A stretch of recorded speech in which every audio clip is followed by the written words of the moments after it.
Keeping terror under wraps, here's your look at the McFarlane Monsters classic characters with a horrifying twist. And this is the Mummy.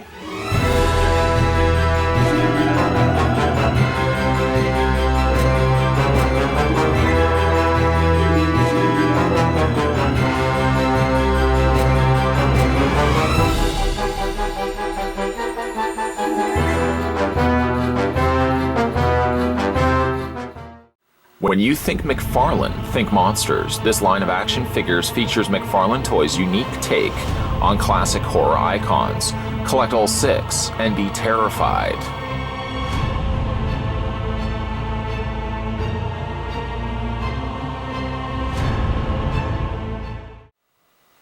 I hope you guys have been enjoying my looks at the McFarlane Monsters line. This was actually a line I wanted to do years ago, and I just never got around to it. Procrastinate. What we are going to do, though, procrastination no further. I'm going to look at the Ultra Measure-Tron 5000 and convey to you guys, even if your eyes are closed, that the Mummy stands rather impressively at 7 inches exactly. Switching that over to centimeters, you're looking at 18, actually 17.9, but pretty close to 18 centimeters tall. For some size comparisons, let's bring in the other figures that we had a look at. The recently looked at and still loving the sculpt on that one. That was the werewolf. Just recently looked at that one. We also looked at Frankenstein's monster. A little bit shorter, actually. The fact that he's hunched over. He's a little bit shorter than the Mummy. And then the figure that started all, Mr. Messy Mess, there is Dracula. Just a difficult figure to stand. Oh boy. It's his feet. It's, once again, these blasted feet that they've put on Dracula. Just is not affording proper footing on this particular figure. I'm just going to have to use... Part of me just wants to put a peg hole in the underside of his foot. I think I'm going to ultimately do that. But there's all the figures that we had a look at. Hold on. Let's bring in... There you go. Just move him over a little bit. A nice little group.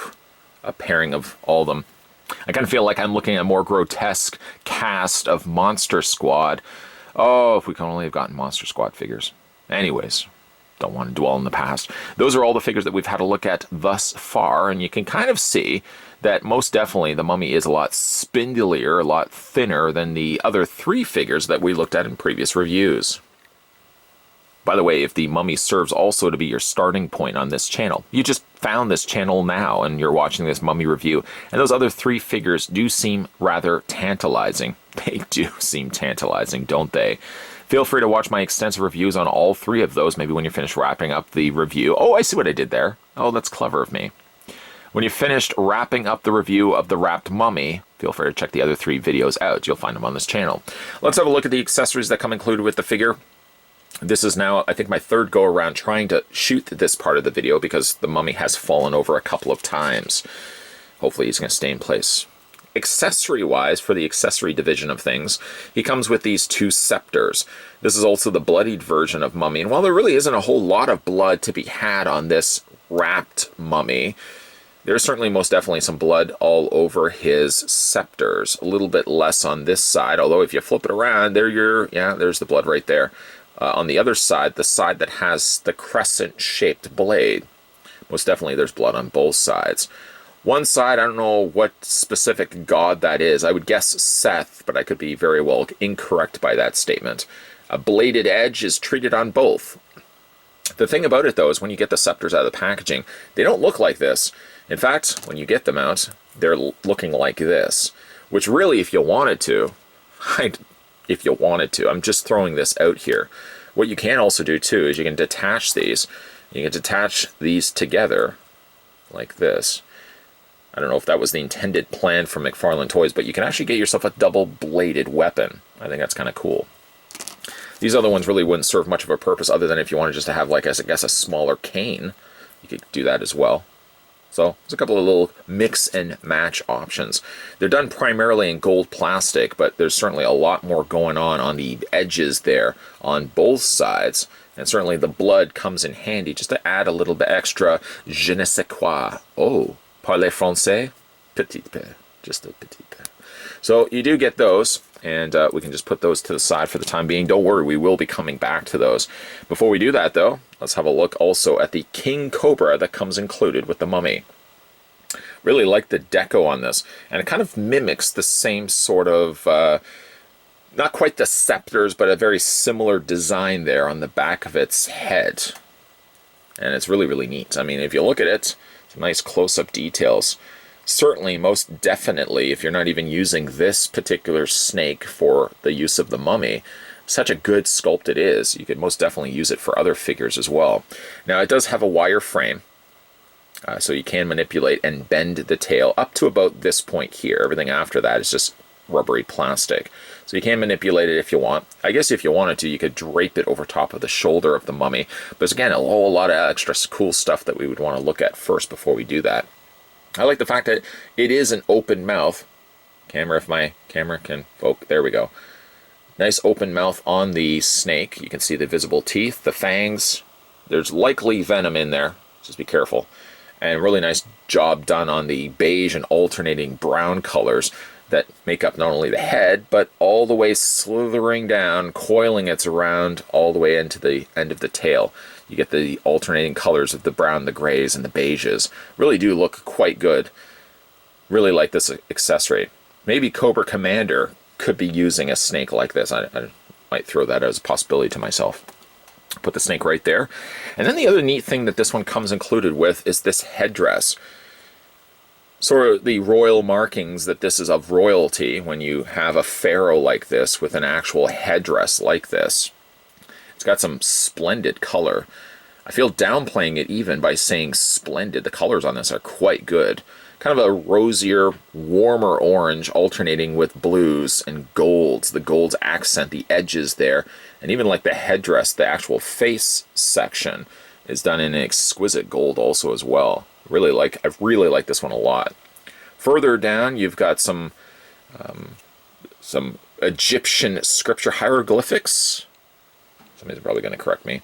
And then also the Eye of Ra, which I believe is eternity, if I'm not mistaken. I probably am. It's just a really neat looking design. I love the sculpt and the fact that it's finished on both sides. To be fair, really, like the part that drapes down is only really finished on the one side. On the other side, it's not. I actually knew somebody in high school that had that as a tattoo. So even like looking at this right now, it's irrelevant for you guys, for me to say that, but it just brings back memories, the fact that they had, I think it was on her arm, she had that tattoo. Blood all down at the bottom. It's actually really only down here is the blood. The rest of it stays relatively unscathed, although there's a few splashings of blood happening along the front there. Now you can actually put this onto the mummy. You just gotta be a little careful though, and I don't want to feel the need to repeatedly do this because I feel the risk of wearing the paint off.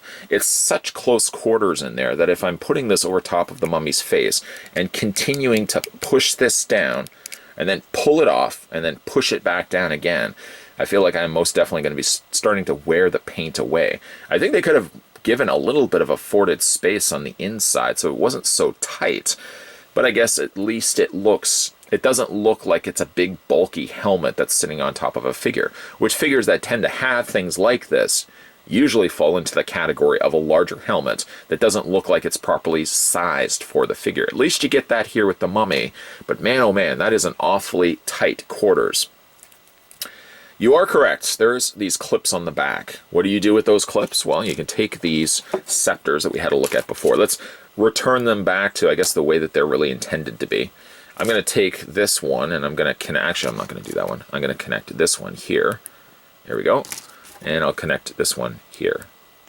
Then from there, this is neat. You can attach them like this, alternating, crisscross applesauce, and you can get yourself that. That's a really neat look.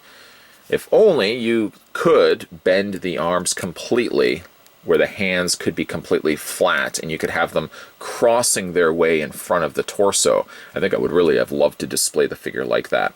It's surprising though how much articulation this figure actually possesses, far surpassing the articulation and posability on the other three figures that we had a look at. Let's go ahead and take these off right now. Detach, detach, remove, discard. Well, not completely discard. And then very carefully, we're going to take this off. As you can see, there's the face portrait right there. Luckily, knock on wood, no paint's been removed so far. But yeah, I wouldn't want to do that repeatedly. I feel also even pulling off the head, I'd run the risk of breaking the jaw off. Getting an inside look at the jaw, first and foremost, it's really neat the way that they sculpted the interior. First I thought it was a bug, of all things. Then I realized quickly that's not a bug. I think it's actually his tongue that's decayed inside. It's really a neat effect. As neat of an effect it is, if you just tilt this slightly, there's a little bit of light that you can let in from the top there, and it can stick its way out of the opening socket there of his missing eye. It's a really neat effect because if you look inside, you can see how barren that actually is. I thought for a second, what if I took this snake and I wrapped this through? Now, to be fair, this isn't what the intended use was, I'm sure, but I thought to myself, that's as big of an opening as I think I could get from putting the snake through. And yeah, you could pull it off, but it does look, yeah, it looks a little on the awkward side, so I don't think it's supposed to be like that. Just slide that back out. Head sculpt is decent for what it is. This one feels a little more dated, I think, by comparison to the werewolf, which just again has a fantastic sculpt to it. You can see it's got a necklace, what former pharaoh this might have been. And it looks like there's a scarab there located on the front done in blue. Very tattered are the bandages. They're barely holding on or wrapped still around his body. You can see the decayed, mummified body underneath. It's not quite skeletal yet. It's still enough to keep it together while it's sauntering its way down the streets. Inside, there's not a whole lot going on. There's nobody home. Certainly organs long since passed. And then you've got a little bit of a skirt that's been done from the same wrappings. Wrappings all the way down to the legs. I feel like I do want to break out in a wrap, but believe you me, a white guy rapping like me, not so much. Eminem, it's a different circumstance. He's got some blood all over his feet, even on the under pads of his feet. And like I said, he's very posable for the fact that this is an old of a figure as it is. On the backside there is a scorpion. I don't know if you noticed that or not, which is weird because it almost looks like the scorpion got wrapped with the mummy. I think it just simply crawled underneath the bandages as working its way up. There's some other scorpions on the backs of its legs. Doesn't really appear to be anywhere else. You got what looks to be a broken bone on the one side. This one does, like I said, feel a little bit more basic. But to its credit, like I said, there's a lot of posability to be had on this particular release.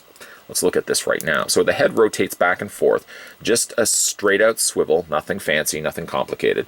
The mouth does open and close, but because it doesn't have a ball joint, if only you could have angled the head further back, means you could have dropped the jaw further down than what you can right now, but at the very least that looks pretty cool.